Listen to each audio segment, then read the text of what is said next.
Let's start with the Punch this morning. The major story: Kuje prison invasion. ISWAP claims responsibility, frees Kaduna train attack masterminds. The riders, 15 train attack masterminds escape. 49 Boko Haram leaders, 237 others freed. Over 100 soldiers, DSS, NSCDC operatives guarding bombed facility. Buhari laments intelligence failure as sources allege official complicity. You'll find this story on page 2. I mean, like you said, the question that President Buhari is asking is what other Nigerians are asking. Yes. And people have come out to say, I mean, after all of this, he still traveled to Senegal.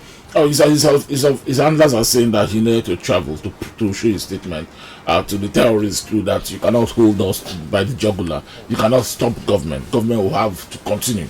Government will continue its work, and that to not travel is to succumb to the threats and pressures of the terrorists. This Femi Adesina, classic Femi Adesina, yeah. But I don't think that was the issue. We're talking about at a time when the country is under pressure from terrorists. A commander-in-chief sits at home, because it reminds me of the story of the Roman Emperor Nero. Nero fiddled while Rome burnt. Rome was burning. He was playing Colo. He wasn't looking. I think that's the comparison that people who are trying to say that the president should stay home are saying. They're not saying that if the president does not travel, the terrorists will now bring out a band and begin to dance to everyone. No, they're saying that Rome is burning. Nero must not fiddle. I think that's what they're saying. Stay home and address these very core issues, and that was when the president lamented yesterday the things he said. I am saddened and disappointed with the security agencies, and I'm expecting an investigation. He said, how did this happen? There were some questions he was asking them yesterday. He was saying that how did the defense forces fail to prevent this attack?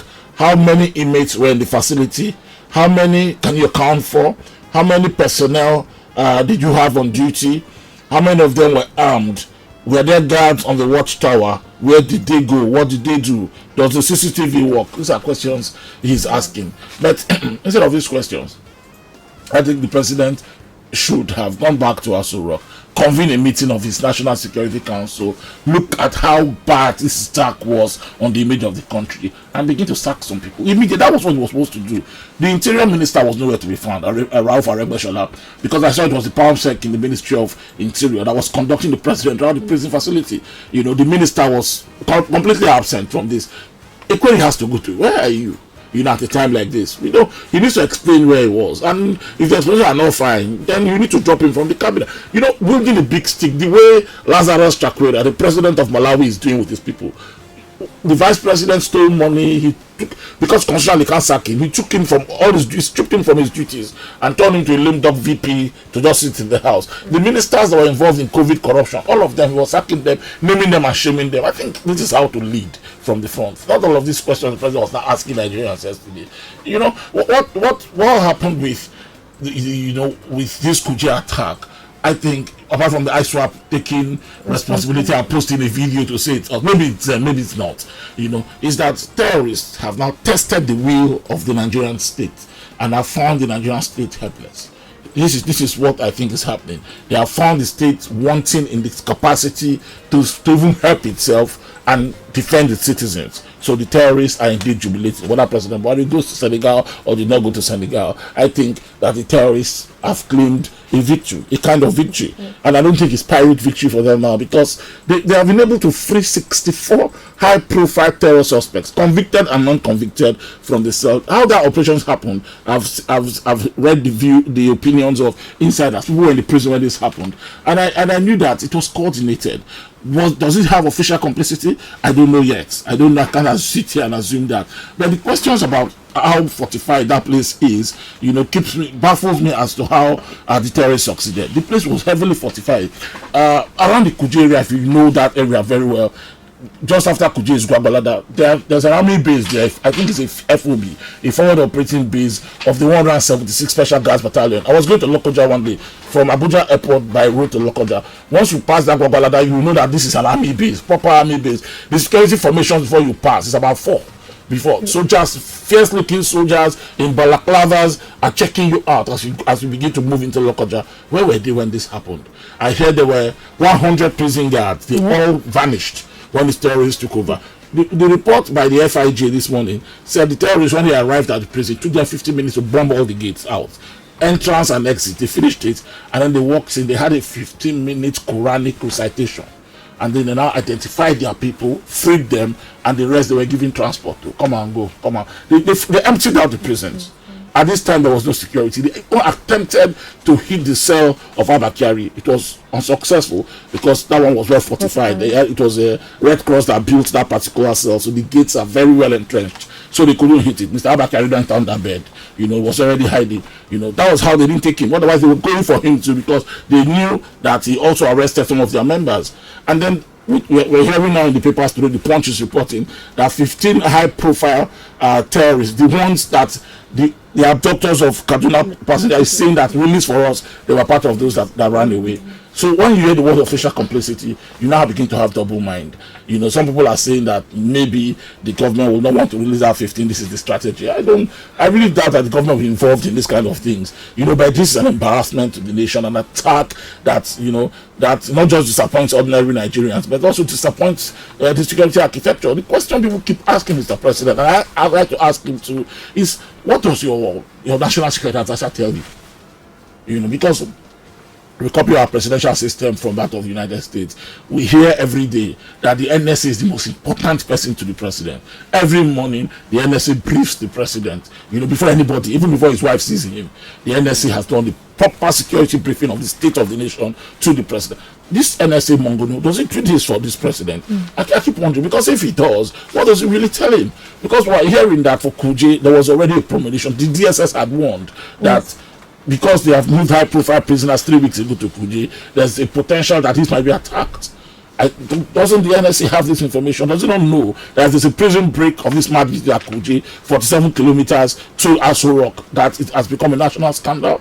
And why is the NSA still in his job? He's one of those that have been in his job since President Buhari became president. 10 days from today, he will be 7 years in office as NSA. And just try to review his tenure.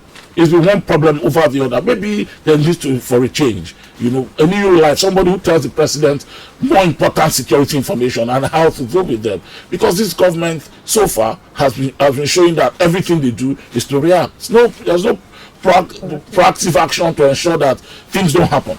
Like this Kuje, I think should have been prevented by simple intelligence. And this is what the president was lamenting yesterday. It's a failure of intelligence. I'm waiting for a comprehensive report. I don't think he needed to wait long. Yesterday was the day for him to act. The people who are responsible for this needed to lose their jobs first. It's going to be a very good signal, to the nation to say that I'm serious. But time and again, the president has always failed to act. And maybe that's why we see this thing continue all the time.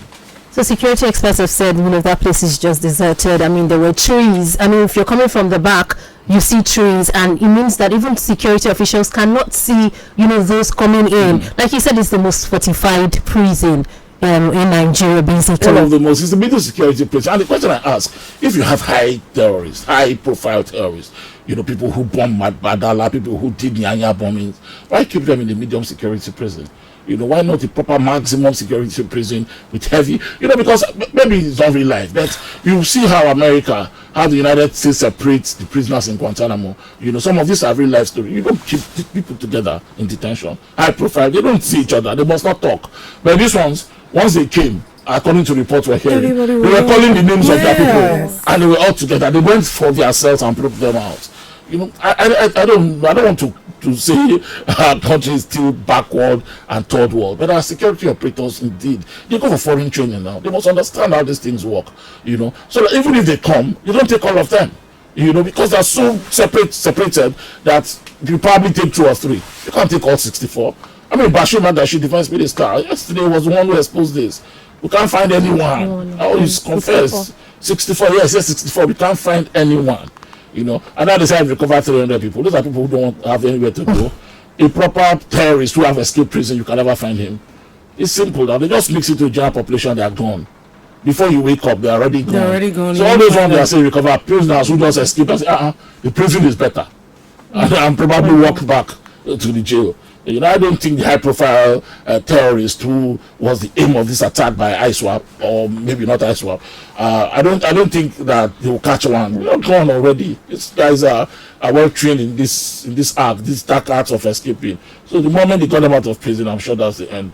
What do you think back about into the society, and it's very dangerous for us as a nation. What do you think about the PDP statement? I mean, they talked about complicity, how security officials were redeployed 24 hours before that attack. In fact, UK-US, they've warned residents not to even go near these places. So what does this mean for Nigerians? If this place, you know, can be invaded, what happens to ordinary Nigerians? I'm living around that area. Yeah, I'm saying that this is Abuja, this is the FCT. The Kuje prisons is 24 kilometers from the Abuja airport, from Nigeria's the gateway into the nation's capital, and from there, from Kuje prisons to Aso Rock is even 47 kilometers. You know, not too far. Once you hit that express and enter into the city, you're already in town. You know, and so I can understand why the US and UK are warning their residents, their citizens, and I mean they're advising them again. These are the places to go. These are the places not to go. Abuja has become like Kaduna, like Zamfara, like Niger State these days. You know, a center of terror. I lived in Kuje when I was serving in Abuja, so it was an area that I'm very familiar with. It's just on the outskirts of Abuja there, just around the airport area. So I think it's a security alarm.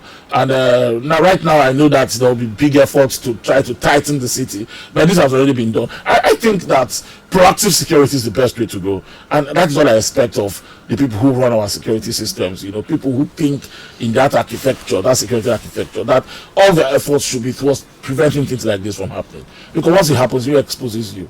You know, whatever good work you have been doing, nobody really cares. You know, I think, you know, the Nigeria is probably not in very safe hands now. You know, because like I said earlier, these terrorists are trying to test the will of the Nigerian state, and they're succeeding. Did you enjoy this video? Hit the subscribe button for more. Leave a comment and like. Thank you.